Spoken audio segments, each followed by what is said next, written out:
wabarakatuh.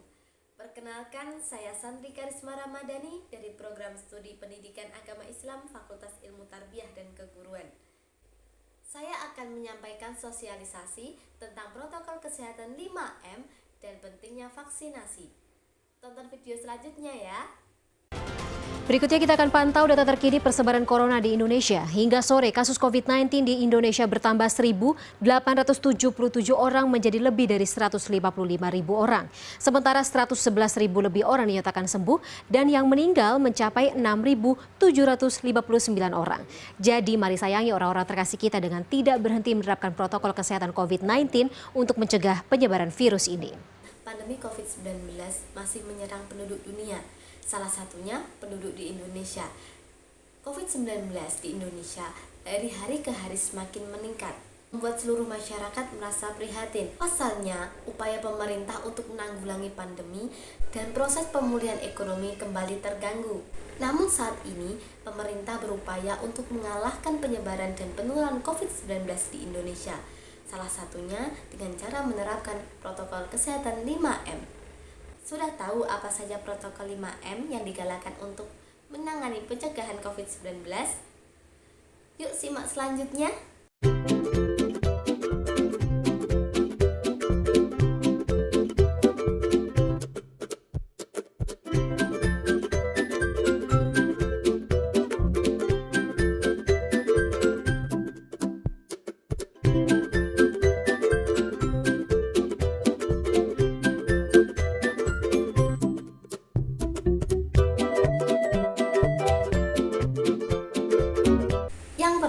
Adalah mencuci tangan.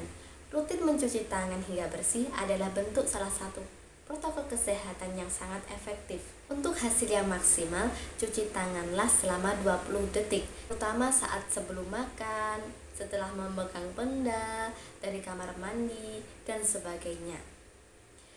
Dan apabila saat di luar rumah tidak ada air, boleh memakai hand sanitizer ya teman-teman.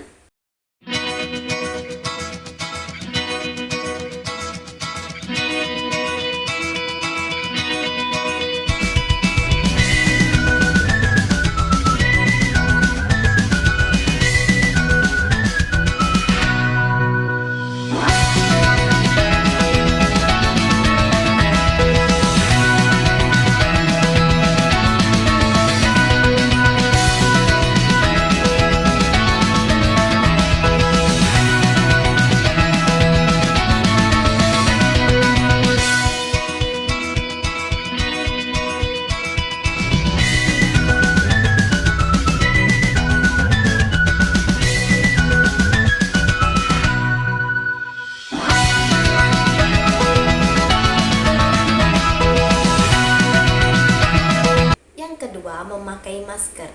Usahakan kemana saja kita pergi harus memakai masker.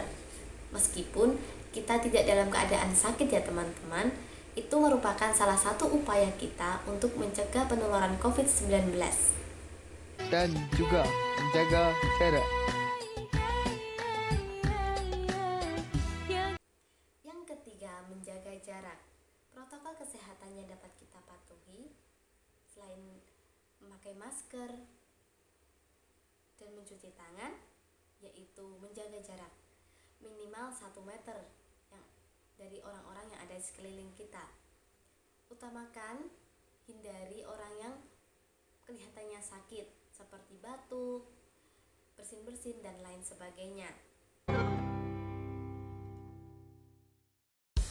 Kenali risiko mobilitas agar terhindar COVID-19. Tingginya mobilitas masyarakat di masa pandemi COVID-19 berisiko tinggi terhadap penularan. Hal tersebut sangat perlu diantisipasi di libur panjang ini, karena kerap dimanfaatkan masyarakat untuk bepergian, baik untuk silaturahmi maupun tujuan berwisata. Pertama, kondisi lebih berisiko, yaitu perjalanan dengan kendaraan pribadi bersama keluarga tanpa melakukan pemberhentian selama perjalanan, dan melakukan interaksi dengan bukan anggota keluarga inti di ruang terbuka dengan mematuhi 3M atau memakai masker, menjaga jarak, dan juga mencuci tangan. Kedua, kondisi lebih tinggi berisiko, yaitu perjalanan dengan kendaraan pribadi bersama bukan anggota keluarga perjalanan kereta atau bus jarak jauh, lalu berinteraksi dengan beberapa orang yang bukan keluarga inti di ruang tertutup dengan sebagian besar mematuhi 3M. Selanjutnya ada kondisi risiko tertinggi, yaitu penerbangan dengan transit, perjalanan dengan kapal atau perahu, dan berinteraksi dengan orang dari beragam sumber di ruangan tertutup dengan ventilasi buruk dengan sebagian kecil mematuhi 3M. Yang keempat, mengurangi mobilitas. Penyebab virus corona bisa berada di mana saja.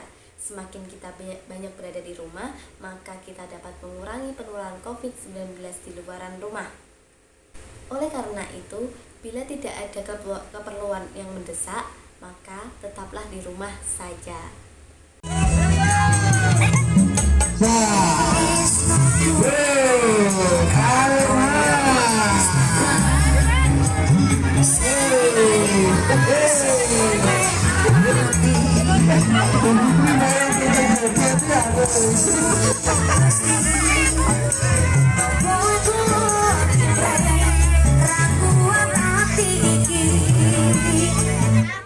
Nah, patuh. Ayo di sponsor iki dapat tunggal. Lah sih di iklane iki. Ayo. Iklane ra metu iki. Yang kelima, menghindari kerumunan. Menghindari kerumunan merupakan salah satu protokol kesehatan yang harus kita lakukan. Pasalnya, semakin banyak orang yang kamu temui, maka kamu semakin dekat terinfeksi atau terjangkit virus corona semakin tinggi. Itu merupakan penjelasan singkat tentang protokol kesehatan 5M. Selanjutnya kita akan menjelaskan tentang pentingnya vaksinasi. Yaitu, selain kita menjalankan protokol kesehatan 5M, kita harus melakukan vaksinasi agar imun dalam tubuh kita semakin kuat. Lantas, mengapa seseorang harus melakukan vaksinasi COVID-19? Saya akan menjelaskan, yaitu karena saat ini vaksin COVID-19 tengah didistribusikan ke seluruh masyarakat Indonesia. Pemberian vaksin ini merupakan solusi yang dianggap paling tepat untuk mengurangi penyebaran COVID-19. Sejak vaksin COVID-19 tiba di Indonesia, tidak sedikit masyarakat yang belum setuju akan anjuran pemerintah untuk menjalani vaksinasi COVID-19. Padahal, pemberian vaksin ini sangatlah penting bukan hanya untuk melindungi masyarakat dari COVID-19, tetapi juga memulihkan kondisi sosial dan ekonomi masyarakat yang terkena dampak pandemi COVID-19. Vaksinasi atau imunisasi bertujuan untuk membuat sistem kekebalan tubuh pada seseorang yang mampu mengenali dan dengan cepat melawan bakteri atau virus penyebab infeksi. Tujuan yang ingin dicapai dengan pemberian COVID-19 adalah menurunkan angka kesakitan atau angka kematian akibat virus COVID-19 ini. Meskipun tidak 100% bisa melindungi seseorang dari COVID-19, vaksin ini dapat memperkecil kemungkinan terjadinya gejala yang berat dan komplikasi akibat COVID-19. Selain itu, COVID-19 bertujuan untuk mendorong terbentuknya herd immunity atau kekebalan kelompok. Hal ini penting karena ada sebagian orang yang tidak bisa divaksinasi karena alasan tertentu.